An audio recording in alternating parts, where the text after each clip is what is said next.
Good morning guys! Happy Sunday sa inyong lahat. Mga kababayan, ngayon linggo, meron kasi akong mga tanim na kangkong dati na matay nung summer.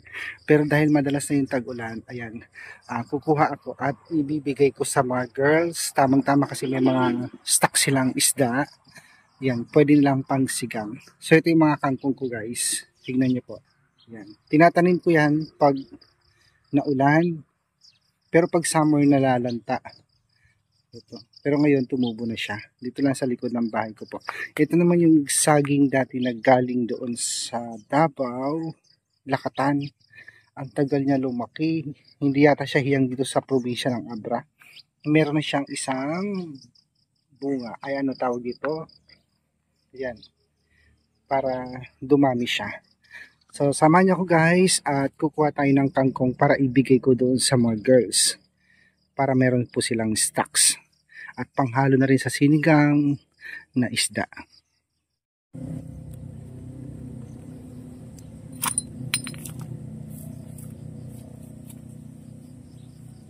Yan guys, manguha tayo ng kangkong at yan. May para may bigay ako sa mga girls.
So yun guys, tapos na ako manguha ng mga kangkong at dadaling ko na doon sa bahay ng PB Lab.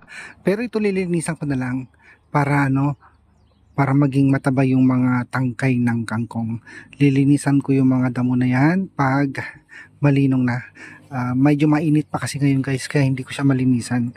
So alisin natin yung mga damo para yung matitira lang yung kangkong para tumaba lalo yung kanyang talbos at eksakto yan pag dumating si Ma'am PB Lab yan guys. Marami pa po ito kaya lang hindi pa tumutubo yung iba kasi hindi pa naman siya ganun kadalas yung ulan pero naulan na siya at ayan tumubo na po yung mga iba. Ayan. So thank you guys at dadalhin ko na doon sa bahay ni Ma'am PB Lab yung aking napitas na kangkong para ipamahagi doon sa mga Marias. Yan. Thank you for watching guys at happy viewing din po kay Ma'am Lara and Sir Nick. Thank you po sa inyo ma'am, sir. Yan, John. May dala si Tutoy, may na mga kangkong, regalo niya dito sa mga Girls, dalagang bukid. Dalagang bukid ka. Damihan mo, marami pa doon. Tatabasin ko sana. Ay, naisip ko sayang kasi ang gaganda. Anong gagawin mo dyan, adobo? Oo, adobo ko, ilagay ko sa isda. Hindi ko maubos kasi nagado. Tinatanim ko yan pag tag-ulan. Nakita ko, di sa likod, ang gaganda. Sinisigang ko siya. Marami ka palang ganito. Ngayon ko lang nalaman. Gusto namin ng kangkong. Nagtatanim ako niyan pag tag-ulan. Pero pag summer, namamatay. So, yan. Bala ko maglinis, tabasin. Nakita ko, ang dami. Ay, kunin ko na nga lang, sayang. Dami pa doon. Oh, guys, masarap ito. Ilagay niyo adobo. Kahit ganito na lang. So, ito, ibibigay ko naman sa mga girls. Regalo niyo sa mga wag yung Five Marias. Ayan, sige. Thank you. Thank you, Renate.